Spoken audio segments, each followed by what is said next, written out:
गंगा के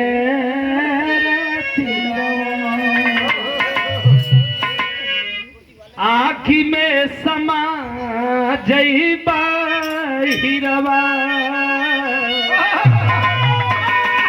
अरे आखी में समा जईबा हिरवा गंगा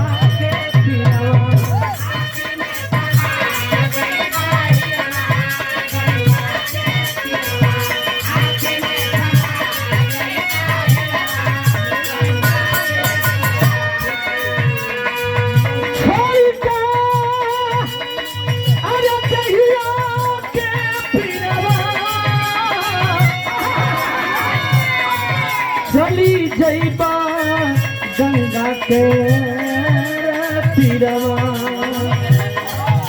आँखी में समा जईबा हिरवा, आँखी में समा जईबा हिरवा गंगा के तीरवा।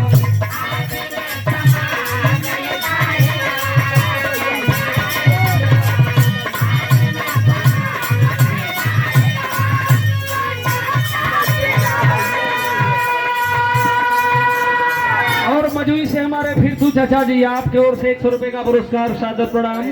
एक लाइन और बात का घर ही के लोग घर ही के लोग बनी है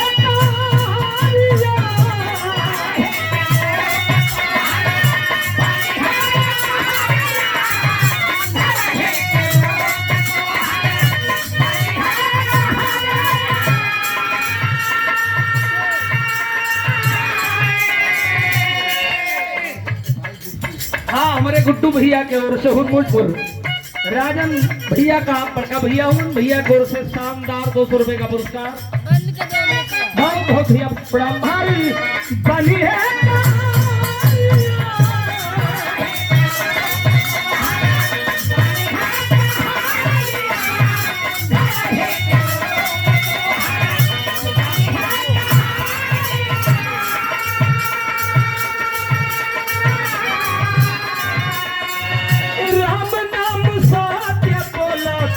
चली है डहारिया, चली है डहारिया,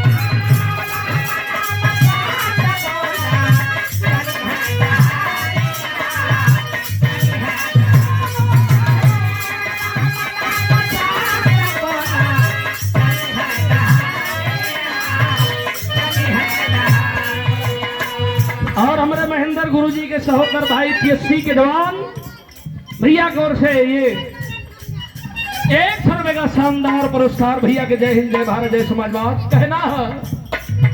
गा रही के लोग, गा रही के लोग,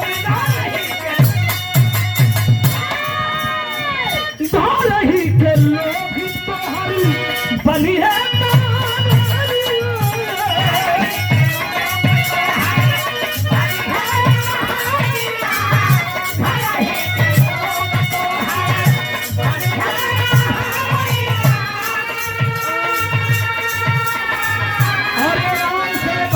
कवि जी आत्मपुर छबरा के माटी से बहुत बहुत थोड़ा आमदार बनी है।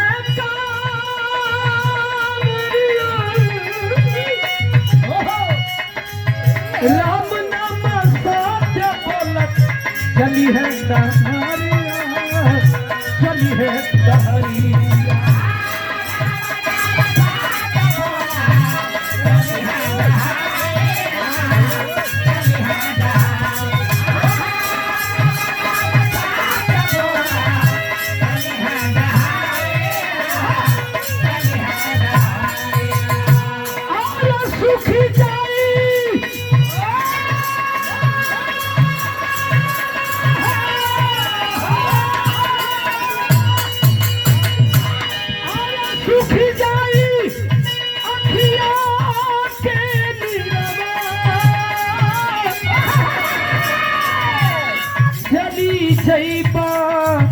गंगा के आँखी में समा जईबा हिरवा, आँखी में समा जईबा हिरवा गंगा के तिरवा।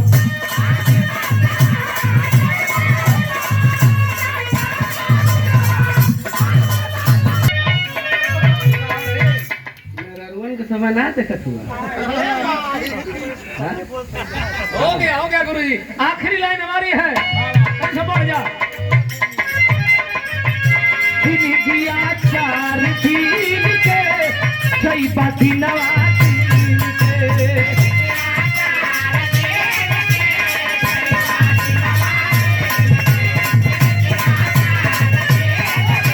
यह जीवन का सच्चाई है, हमार तो हर सबकरी है सच्चाई है।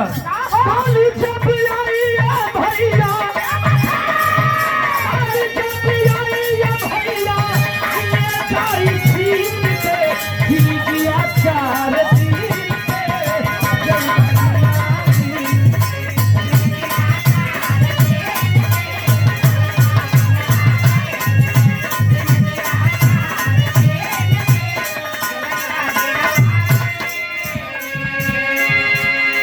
और पीसीएस कमरे जवान जब पुरस्कार दे हम देख ला इल्लाह लले का काम हले पाल साहब। अरे भैया